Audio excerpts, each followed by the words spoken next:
are excited to bring you our conversation with the cast of the highly anticipated holiday blockbuster. Legendary filmmaker Ridley Scott returns to the franchise to direct stars Denzel Washington, Paul Mescal, Connie Nielsen, and Pedro Pascal. Gladiator II is set years after the Oscar-winning original. The still powerful Roman Empire is breaking apart at the seams under the terror of its twin emperors. We visited with Denzel Washington, Connie Nielsen, and Paul Mescal ahead of this week's big release. It's being described as director Ridley Scott's best picture in years. Archers ready! Release! And a sequel worthy of its Oscar-winning predecessor. Until you actually watch it, I don't think you get an idea of what type of effort and intention was put into this period It piece. made our job easy. Absolutely. Yeah. Really? I mean, he built Rome. Yeah. So all we had to do was put the gear on, Yeah. you know, affect an accent, if you will, or not, and be, and do. That rage is your gift. Like the great Achilles, never let it go. Academy Award winner Denzel Washington plays Macrinus. I gave him to you. You let him live. And you got what you wanted. I always get what I want. Why did you let him live? An arms dealer and one of the richest men in Rome, who lusts after power and control of the empire. You will be my instrument. I will never be your instrument in this life or the next. It's about bloodline, it's about legacy, it's about all of those things. Gladiator II is about what's left behind after Gladiator I, so you have to acknowledge the spirit of it. You can join me and fight for a freedom far beyond these walls. Paul Mescal plays the son of Russell Crowe's character Maximus from the original film. My name is Maximus Decimus Meridius. His character Lucius finds himself under the control of Macrinus, A gladiator can buy his own freedom. who was using the former Prince of Rome to his advantage. Do you remember the day when we were in the outskirts of Morocco at the kind of regional coliseum? Was it one of Right, the smaller ones. Right. He had set up 8 cameras. The cameramen are all dressed in costumes, so you can't really see them. I remember looking, I was like, if I can't act in this environment, it's game over. Hang up the boots. It's because he sets it all up for you, and that's I think that's the genius of Ridley's direction. I think. I played in the NFL for 11 years, and I always, created this distinction between the regular season and the big Super Bowl game. Is there a certain level of intensity when you're working on a project of this scale with a director with such vision? I didn't feel it that way because what is amazing is he has this large vision. If you will not have your mother's love and take your father's strength. Connie Nielsen returns to the franchise after nearly 25 years. Most fighters won't survive. Cases. You must help him. As Lucilla, the loyal daughter of Emperor Marcus Aurelius, and the mother of Paul Mescal's Lucius. Lucilla, shall we show mercy? Mercy. Everything is a living organism with him at all times. Everything is being changed at all times. As it is in real life. And that is the genius of working with Ridley. He wants you to bring it on set, try this out, try that out, and he leaves the space for it. It's almost like you're describing some of the greatest coaches of all time. Yeah. They don't coach based on what they feel. They coach based on the skill set of their players. Absolutely. That's And right. you're saying that's what They're Ridley playing Scott to your does. strength. Should we have a shot here? Nielsen is talking about 86-year-old director Ridley Scott. The filmmaker has been wowing audiences for decades, but this project may be Scott's most ambitious. I want you to touch on your relationship with Ridley Scott and why you feel like he is a one-of-a-kind director. He's a master at what he does. I'm pretty good at what I do too. So there's a understanding and a freedom, I'll knock him down, set him up. And that goes both ways. Sometimes I'm setting him up for him to knock him, the whole thing or whatever. It's inspiring. What was your name before you traded it for a Roman one? You'll never know. Paul, you step on this set with talent oozing out of individuals like Denzel and Connie and Ridley, and many others. Yeah. Pedro. Yeah. What did you learn? I think I learned very quickly that being sycophantic with people that you admire, there's no room for it. Like Denzel, Connie, Ridley, we're all going to work. Like it's not I'm not going to set to learn, I'm hoping to learn, but I've got a job to do. I've got to be at this. Work. I'm going to work, and I think that was actually the big thing that I was nervous about to begin with. Trust me, internally, there's loads of that, like, imposter syndrome going on. We've got a movie to make, we've got a legacy to uphold with this film. I've got people who I admire, but they're also my colleagues. If you don't mind, he's actually really being self-deprecating here because Paul came on that set and I don't think for a second he wasn't fully aware of what kind of burden was being placed on his shoulders, but he also wasn't, if he was terrified, we didn't know it. I didn't see it. Do you see what I'm saying? I understand. Yeah. Fighters from the stable of Macronus of Thistras. Gladiator II is... Gladiator II is Gladiator II. It sits, it stands on its own. I agree. Gladiator II is Gladiator II. I agree. Connie? Massive. Paul, what say you? Gladiator II is... A hit. And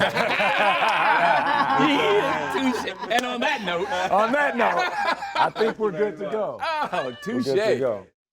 Talking about it.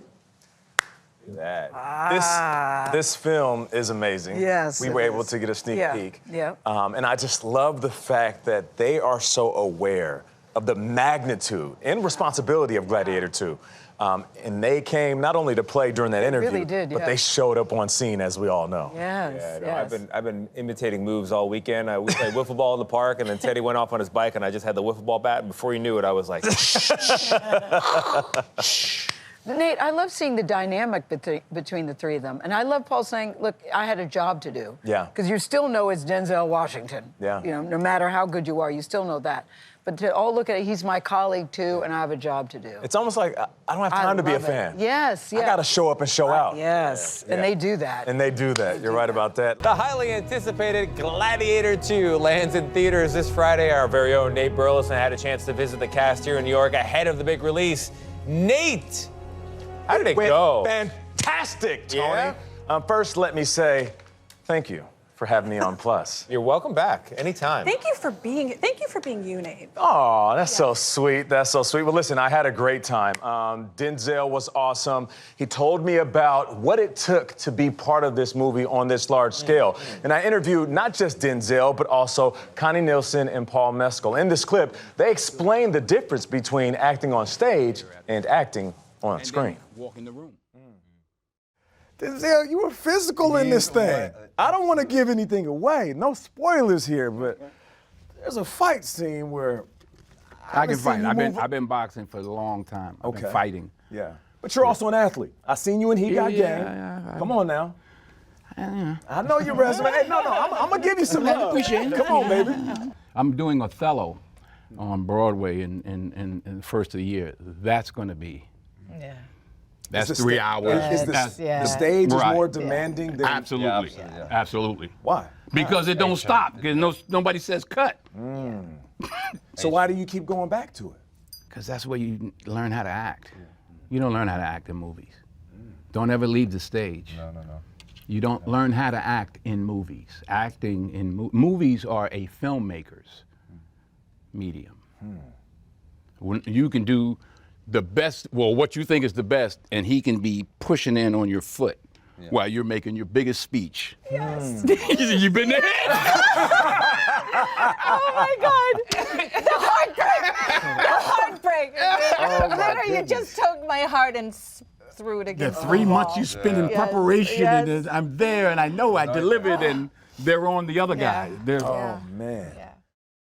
Oh, my God. The best. Man, there's so much to chew over there. I love how, and you were pointing this out, Denzel's making that point about being on the stage, and he's looking at you, but he's pointing. Yeah, he's talking to Paul. Yeah. And he's saying, don't ever leave the stage, young man. Continue to work on your craft. Okay, so I have not seen Gladiator. I think I'm the only one at this table. You're gonna love You ever seen the original? No, I haven't seen the new one. Oh, I man, okay. I haven't seen it yet because I know you guys got a sneak peek.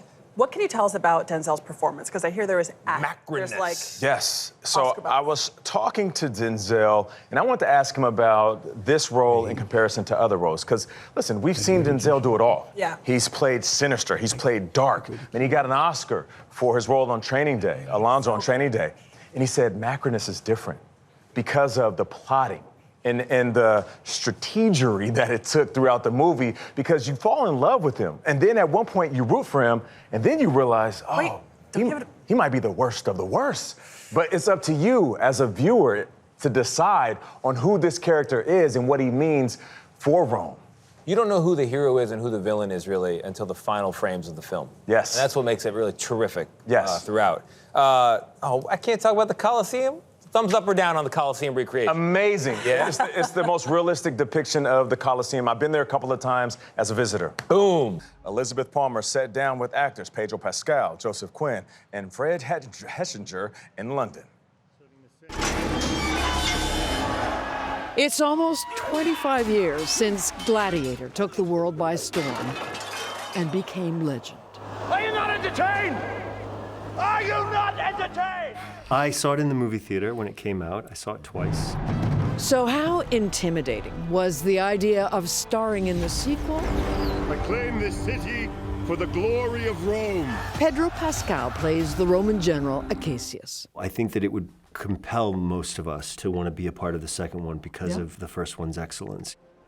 In Gladiator II, Rome is led by two emperors, brothers. You are too modest, Acacius. Caracalla is played by Joseph Quinn, who was 6 when the original Gladiator came out. I think there was a legacy from the first film that demanded reverence and respect. Give me something old. And faith in the man who directed both movies, Sir Ridley Scott. It felt, whenever I had kind of like little moments of doubt or whatever, I'd look around at the work that other people were doing, and that would galvanize me. Caracalla's co-emperor in the movie is his brother Gaeta, more than a touch unhinged. Fred Hechinger got the dream part, working for Scott. He was a director you'd always wanted to work for? I remember finding out that the same person made all of these different movies that I loved. Thelma and Louise and Alien were made by the same person, and it kind of expanded my sense of what a director can be. As a director, Ridley Scott is unique. Ridley is the only man on the planet who will shoot certain sequences from start to finish without cutting. On some movie sets, actors have to react to things off camera that aren't really happening. Not with Scott. Yeah. Ridley every day would come up to us and he'd say, I'm going to give you the greatest off-camera action you've ever seen. No other director is going to give it to you. What Scott gave them was whole action-packed scenes rolling all around them in real time. The action was all there, and it's all off camera. And normally, under any other circumstance, you would be looking at a tennis ball or 2 pieces of tape as a cross for your eye line and imagining what's happening. But no, Ridley will place that in front of you and have it play. In this case, a real man riding a life-size animatronic rhinoceros. It's like nothing I've ever experienced before. It's likely not something I'll ever experience again. Remember why you're here! For those with fighting parts, there was grueling training. Some of this was performed by stuntmen, but not all of it. Does the fighting ever go terribly wrong? Yeah, it can happen. I got my ass beat. Oh. Oh, yeah. But the General Acacius had to be a diplomat, too, especially around the deranged emperors. They can eat war! To march up the steps and to have them waiting for me was really delicious. We had this weird bubble that we had created, having Pedro pierce that was like really exhilarating. To understand that environment better, Joseph Quinn spent 2 weeks wandering around Rome. Blood. I think it's just something so humbling about Rome and inspiring, and the fact that this civilization that was so ahead of its time collapsed, and it's kind of a little haunting. Gladiator II is an extravaganza of warring, corruption, and conquest. A historical epic that also offers a lesson for our time. For CBS Mornings, I'm Elizabeth Palmer in London. Today, Oscar-nominated actor Paul Mescal, who stars as Lucius. He's the son of Connie Nielsen's character Lucilia and Russell Crowe's character Maximus from the original Gladiator. The sequel takes place 15 years later after Maximus's death. In the film, Lucius is forced to become a gladiator and fight for the future of the Roman Empire. There once was a time when honor meant something in Rome. In this Rome, I no longer believe that exists. We must find it. And know this, where death is, we are not. Where we are, death is not. By my sword. Strength and honor.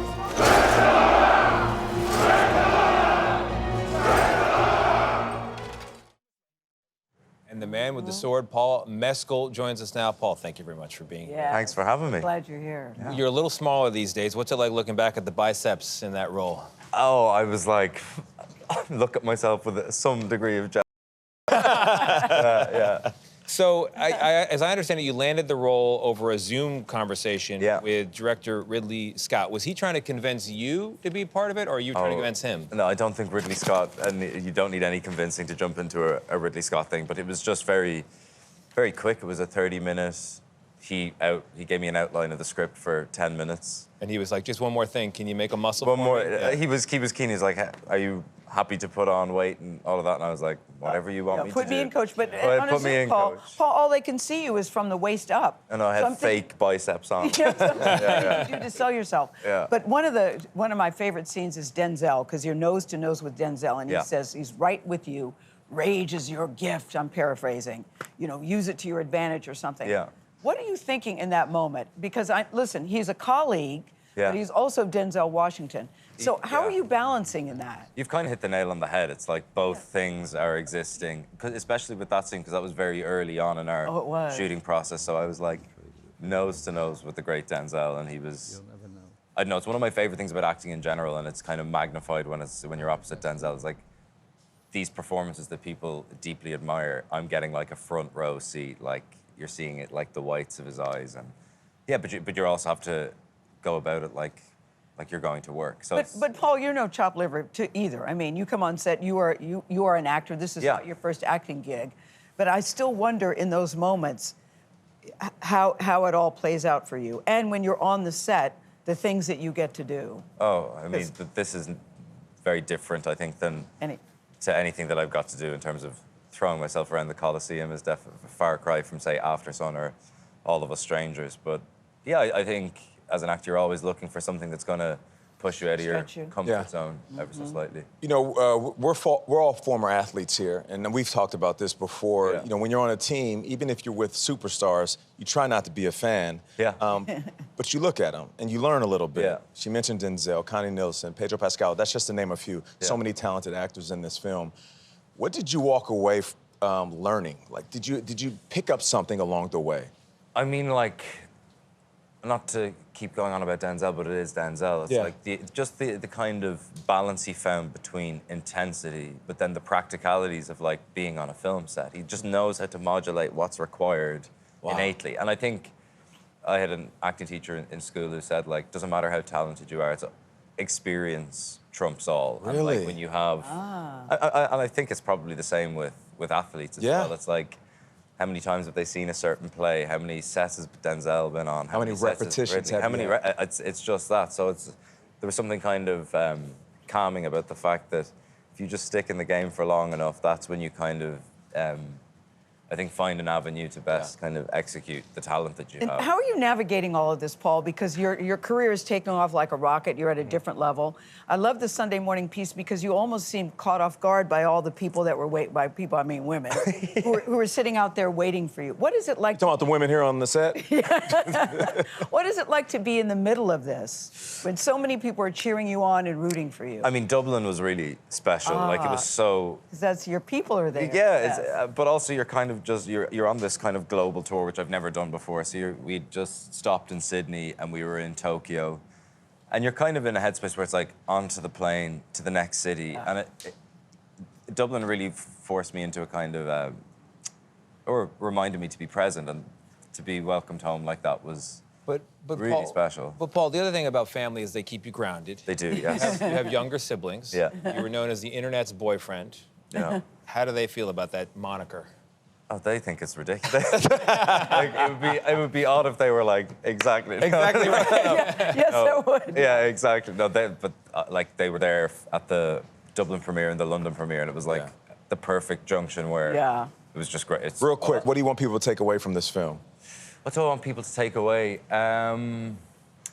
Weirdly, I've been asked that so many times, and I always struggle with it. I think it's a film that gives an audience a great opportunity to take away what they want, essentially. So if you go in, expect to be entertained, pardon the pun, and see what comes out of it. Come on, Gladiator 3. Yes, yeah. Come on, Gladiator 3. Paul Mescal, thank you very much. The film's terrific. Congratulations. Appreciate you being here. You have nothing to pay for. You love your son. You're strong for him. I'm tired of being strong. Goosebumps. That's actors Russell Crowe and Connie Nielsen in the Oscar-winning Gladiator blockbuster. This highly anticipated sequel hits theaters tomorrow. Lucky you get to go see it. We're celebrating Gladiator Week all week here on CBS Mornings. Are you not entertained? All week we're talking with actors and director Ridley Scott's Gladiator II. Nielsen again plays Lucilla, the daughter of the revered late Emperor Marcus Aurelius. In the sequel, she learns that her long-lost son, that's Lucius, is still alive and fighting as a gladiator. I love when he picks up the sand. She turns to her Roman general husband, played by Pedro Pascal, to help him survive. He would be lost to me for what I did. But he lives. The third day of the games is tomorrow. Most fighters won't survive. You must help him. Help him. Yes. I failed him then. I know I did. I cannot fail him now. Connie Nielsen joins us in studio. Guess what? She ain't failing, y'all. She ain't failing. Congratulations and bravo to you. Thank you so much. But I'm so curious about this because most people, when they're approached to do something that they did 24 years ago, will go, I don't know. Did you look in the mirror and say, can I pull this off? Or did you say, yeah, I got this? Were you nervous? I was nervous. I was like thinking, people really feel protective, I think, about the first one. And a lot of people had been sort of like saying to me on the streets or something like that, don't do it number 2 because like number 1 is so perfect, right? And so we were obviously like wanting to make sure that the script was going to be like amazing. And so I think my agents were like asking the producers when they called us, like, well, how's this gonna go? Yeah, how's this gonna? And they were like, just tell her she's gonna be happy. You said that you were actually grateful, though, to revisit an older and wiser Lucilla. Tell us why. I get it. Tell us. Well, I mean, I just think that I played that as a young woman, right? And it was like incredible to get the opportunity to show or to go through this story of what happened to this almost half a lifetime at the time of a woman, what happened to her, and to get to tell that story and to get to show, like, what is this mature Lucilla like? Yeah. Who has she grown into? Yeah. We talked a few weeks ago, you and Paul and Denzel, and I talked about you as a younger actor, and you said, well, when I was younger, I would come to the set not just with my talent, but also some opinions. So are you still the same? And what was it like when you gave an opinion to Ridley Scott or you suggested something? Yeah, how did he take opinion? Well, that's the thing. Ridley is expecting you. He's counting on you. He's casting you because he wants you to kind of like be part of telling the story. So he wants you to bring everything that you've got, like your research, your imagination, your experiences. but also like whatever happens to you in the scene. And then he is thankfully also the kind of director who will help you recover from some of your worst instincts or your worst ideas, right? Because he'll say, no, that doesn't work. And then that's good because, you need somebody to say, no, that's not a good idea. Yeah. But he is also like so welcoming and he makes you feel like there's a lot of space for you creatively. So he's very collaborative. That's nice considering the talents and the stature that he has, that he's open to taking all that in. I think he actually takes quite pleasure in the more opinionated types of actors. Yes. There's such great tension and great chemistry between you and Pedro Pascal and also Paul Mescal, your son who plays Lucius, your son in the film. There's tension in that first meeting. You haven't seen him for many years. He's back now as a gladiator. You're worried. You feel guilt. You feel shame. Behind the scenes, what was it like? Because there's so much fire on camera. Yeah. I mean, one of the things that we instinctively did without ever even discussing it was we didn't really talk until we'd had that scene. We didn't discuss the scene. We didn't really talk. We were nice to each other and so on, but there was just like not that, like wanting to get, at all close until we'd had that scene. So there was a rawness there. We wanted to make sure, like, I'm coming from one narrative, right? I'm coming from a mother who has made the ultimate sacrifice to give up her relationship with her son to save his life, right? And that's would like cost her like a heartache for the past 20 years. But that's her narrative. Yeah. He was a 10-year-old boy. Yeah. For him, the narrative is, how could you? Yeah. How could you abandon me? How could you leave me? Fair question. We've had such a great week here, and it still continues with Gladiator Week. And I know you all have been making the rounds. I'm so excited for people to see this movie. What are you most excited for people to see when they go to the theaters? I think, first of all, I'm excited for them to, like, the story has amazing plot points, right? It really does. It really is just, like, masterful storytelling. Well written. You also have a director who has never stopped wanting, technology to keep on getting better and better and better, because what he wants, Ridley, is to be able to put on the screen these images that he has in his mind, and he is a visionary, right? He's a real visionary. It's mind-blowing. And now it's like from the first to the second, it's like the technology has caught up. Yeah. For sure. And now it's able to allow Ridley So to visually make it appealing. an incredible scale. It is Bravo, incredible. Connie. The film Bravo. Gladiator II is a vision. You're a vision in it. Connie Nielsen, thank you very much. All right, this is the final day of Gladiator Week here on CBS Mornings. The original Gladiator came out almost 25 years ago and won 5 Academy Awards, including Best Picture. Now, it makes sense to talk about this here at CPKC Stadium with the Gladiator scale spectacle set to happen right here tomorrow. So, I've got to say it one more time. Are you not entertained? Well, Sir Ridley Scott directed the original movie, and he shared his vision for Gladiator II, out today with Elizabeth Palmer in London. Take one Roman army, a righteous warrior, and lots of fighting. Ridley Scott has pulled together everything fans loved the first time around. I'll buy it. How long had you been wanting to make Gladiator II? Well, since Gladiator I, I made 17 big movies, so I was quite busy. That's an understatement. He only wrapped up his sweeping historical drama Napoleon a year ago. And so during that time, I kept thinking, well, we should be doing Gladiator II. My name is Maximus Decimus Meridius. In the original Gladiator, Russell Crowe was the hero, Loyal servant to the true emperor, Marcus Aurelius. battling for honor and the Roman Empire. Strengthen us! In the sequel, it's the same empire, but this time Irish actor Paul Mescal is the gladiator, a slave who fights his way to freedom. Before the writer even finished the script, Scott, who studied art, was busy hand-painting the movie's storyboards. I'm already thinking images, so I'm drawing as he's writing. So when I enter on a set, I've already pre-planned every scene. It's very efficient because we did Gladiator in 51 days. Incredible, considering the scale and complexity.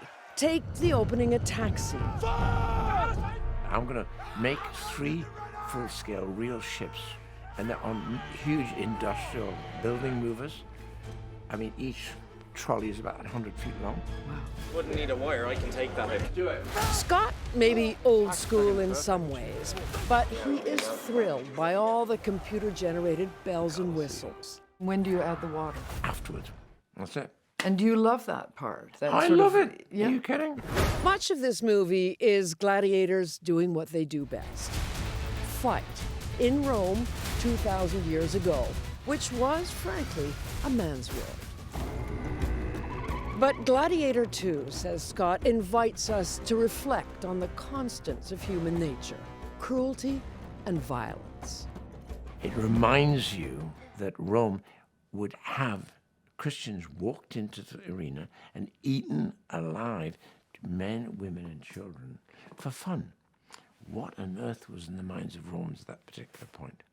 And have we come very far away from that? It's extraordinary that's still happening. We don't learn by history.